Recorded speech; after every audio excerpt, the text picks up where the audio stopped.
Okay, in this podcast I'm talking about solutions. Now, solutions are nothing more than homogeneous mixtures. They are uniform throughout.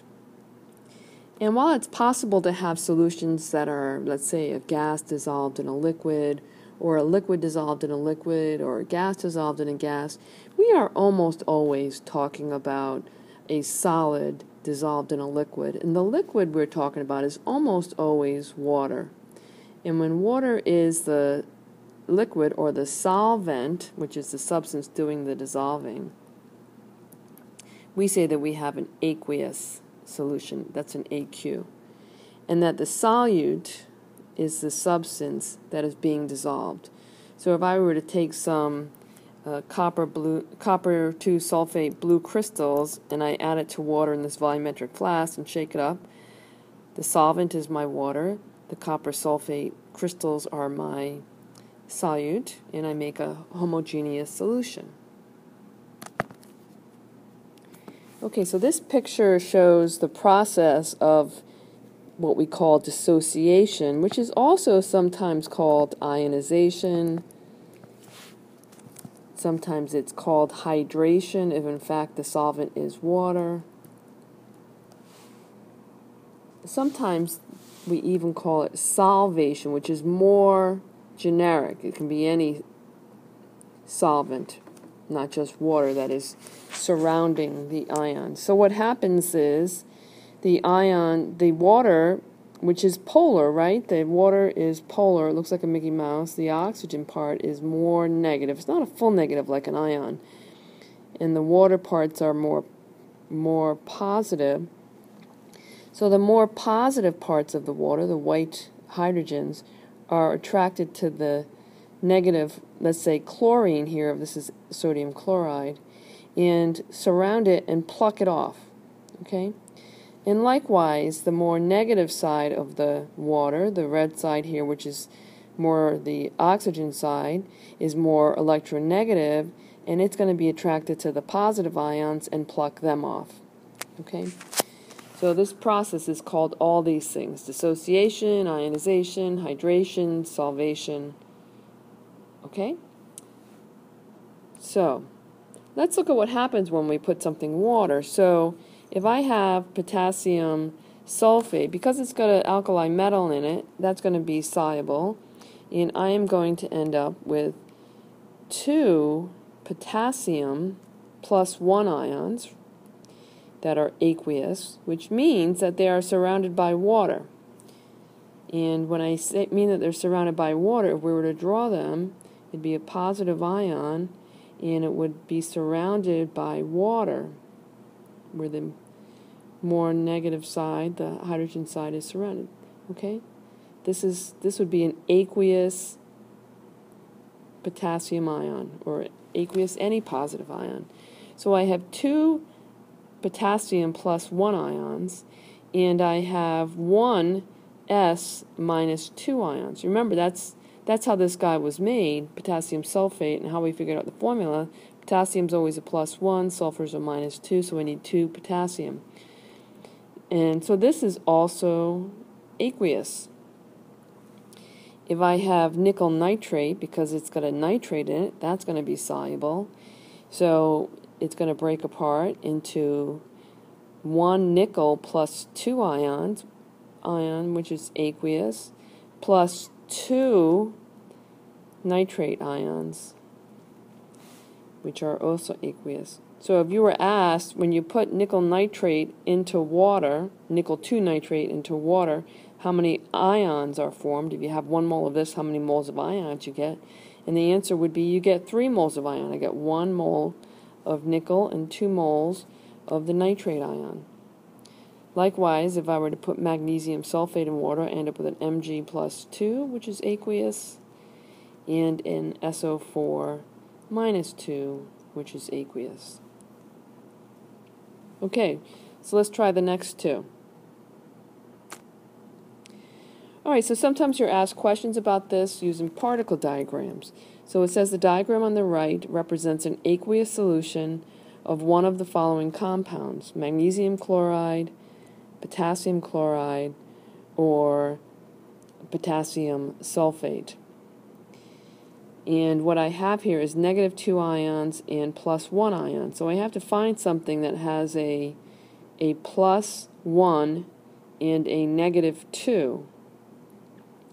And where I have twice as many of the pluses as I do the negative. So it looks like that's going to be potassium sulfate, right? Because for every 1 potassium sulfate, so for every 1 sulfate ion, 1, 2, 3, 4, I'm going to have 8 potassiums. 1, 2, 3, 4, 5, 6, 7, 8. Okay?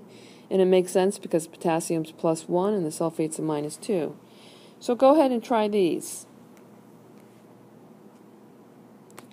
Okay, before we talk about electrolytes, we need to talk about electricity. So electricity, it gets its name because it's basically the flow of electrons. These electrons are flowing through a wire, and if they move through the wire, anywhere there's a closed circuit, they are going to conduct electricity. And if the circuit is complete, then, if something is attached, it will be charged. So a light bulb, for instance, will be lit up.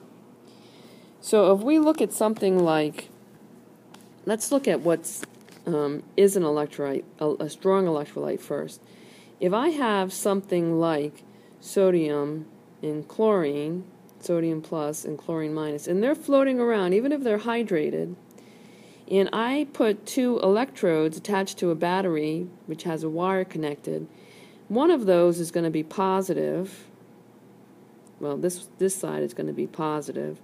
In a second you'll see why I know that. And this side, this electrode is going to be negative.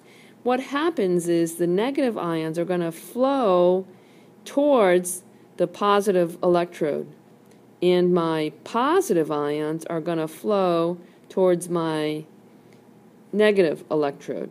Okay? And when that happens, if I have charged particles that are moving, that is able to complete this circuit. It's a flow of charged particles. So I need 2 things to be able to conduct electricity. I need something that's charged, and they need to be mobile. And because they are now with water, and water is free to flow, they are able to move. Okay? Now, if I were to look at, let's say, sodium chloride when it's a solid, here's a nice, neat repeating pattern, crystal lattice. So it's a solid, and I were to put the electrodes in the solid, even though this is positive and this is negative and this is positive and this is negative, they have the charge, but they are not mobile. They cannot move. They can only move once they've been dissolved, and now they are floating around and can move from one electrode to the other. Okay. So if I look at something like water, water is a molecule, and even though it is polar, and one side is more negative, and one side's more positive, it floats around as a neutral molecule. So if that happens, and if I put an electrode in, I am not going to have a charged particle. The water can move, but I'm not going to have a charged particle. And even though one side is more negative and one side is more positive, which side is it going to move towards? Well, I've got some of both, right? So this is no electricity. So this is a non-electrolyte. This is a full or a strong electrolyte. Okay, so let's talk about the terms. So an electrolyte is any substance. So an electrolyte is a substance that dissociates or ionizes into ions when dissolved in water. And it's those ions, the things that are positive and negative, that are able to move. Whereas a non-electrolyte is something that may in fact dissolve. Like, for instance, I may have a sugar molecule that dissolves. There's a bunch of C's and H's here. It may dissolve. All that means is I've separated one sugar molecule from another. They're floating around, but they are neutral particles. They are not making ions. So it does not dissociate into ions, so it's a non-electrolyte. So electrolytes conduct electricity, and non-electrolytes do not conduct electricity. Okay, so we can have two types of electrolytes. We can have a strong electrolyte, which means it completely ionizes. So if I have a strong, let's say a strong acid, like nitric acid, what makes it strong is that breaks apart into H plus NO3 minus, and it breaks apart at 100%. All of this comes apart, which is what makes it strong as an electrolyte, because I have lots and lots of ions in there. Okay? So a weak electrolyte only partially dissociates. So if I have something like HF, which is a weak acid, most of that, when it goes into water, the majority of it does what you see here. Only a few of the H and the F do this. Most of it stays together as this. So because there's fewer ions, it can light the light bulb, but it's not going to be lit as brightly as the strong electrolyte. Okay? And again, anything that's got no ions will be a non-electrolyte, and nothing will happen to that light bulb. So strong electrolytes are any soluble, they've got to break up into ions, so they've got to be soluble ionic compounds. And any strong acids or strong bases, because the definition of strong here for acid or base means that they ionize 100%.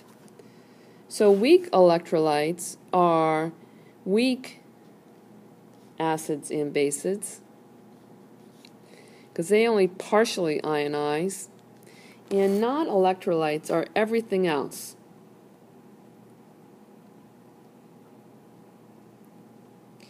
And that everything else includes predominantly molecules. Anything that's molecular, that's not ionic, molecules. Okay, so we're going to stop right there.